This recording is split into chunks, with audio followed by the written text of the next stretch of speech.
Hi, Bethlehem. As you know, we've been using this book, this story. And we've been using the story, which is an abridged version of the Bible, to accomplish two things. First, we're using it so we can understand the whole scope of what the Bible is about. What does it reveal to us about God? His nature, his character, his purposes, his ways. And what does it reveal to us about ourselves, about our purpose? Because the more we understand the Bible, the better we understand who we are and what God has called us to do. The second thing we want the story to help us with is to develop in ourselves that habit of regularly, consistently reading the Bible. The Bible, remember, is God's gift to us, to his people. And therefore, the more we read it and study it and apply it to our lives, the more we are able to bear God's image in this world. That's what we were asked to do. That's what we were created to do. Now, this past week, we finished up with chapter 5. And chapter 5 deals with, it's entitled, New Commands and a New Covenant. Now remember, this starts back in Genesis chapter 12, where God calls Abraham and says, hey, I am going to bless all the nations of the world, all the families in the world through your family. And God comes and he reaffirms this promise to Isaac, to Jacob's sons. He preserves Israel in Egypt and makes them into a great nation. He delivers Israel out of slavery in Egypt and through the Red Sea and brings them to this mountain called Sinai. And there at this mountain, God establishes a covenant with them. And the best way for us to understand a covenant is through the lens of a peace treaty. So Paul in Romans chapter 5 says that we are enemies of God. So think about God being the one in power, and he is coming and he is extending this offer of peace to those who are in rebellion or to a nation that he's at war with. And he's saying, I want to have a relationship with you. I'm offering you this peace.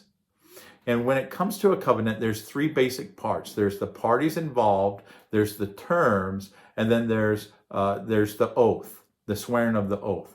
So the parties involved here are God and the descendants of Abraham. He's making good on his promise. He's still on this. He's still fulfilling this promise of blessing all the nations of the world through the descendants of Abraham. The terms are found basically in summary, the Ten Commandments, where we see that Israel has these responsibilities towards God. That's the first 4 commandments.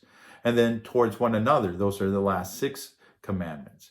And these terms, which are then fleshed out with 603 other commands that are scattered through Exodus, Leviticus, Numbers, and Deuteronomy, that these set Israel apart from all the other nations in the world. They help them understand what it means to bear God's witness or bear God's image in this world, because they're called to be a nation of priests.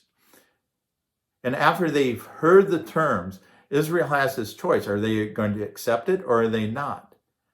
And they accept the terms. They with an oath, with sacrifices and blood, and then this declaration of an oath that we accept these terms. We will obey all that God has asked us to do. Now here comes a fundamental problem. Moses returns to the top of Mount Sinai to receive further instructions, particularly the instructions of building the tabernacle, this place that God is going to dwell with his people. And he's been gone for like 40 days, and Israel freaks out and says, hey, where is this guy Moses? Hey, Aaron, why don't you build us an idol? And so they break the second term of the covenant. Right away, they create this idol and says, this idol, represents the God who delivered us out of Egypt.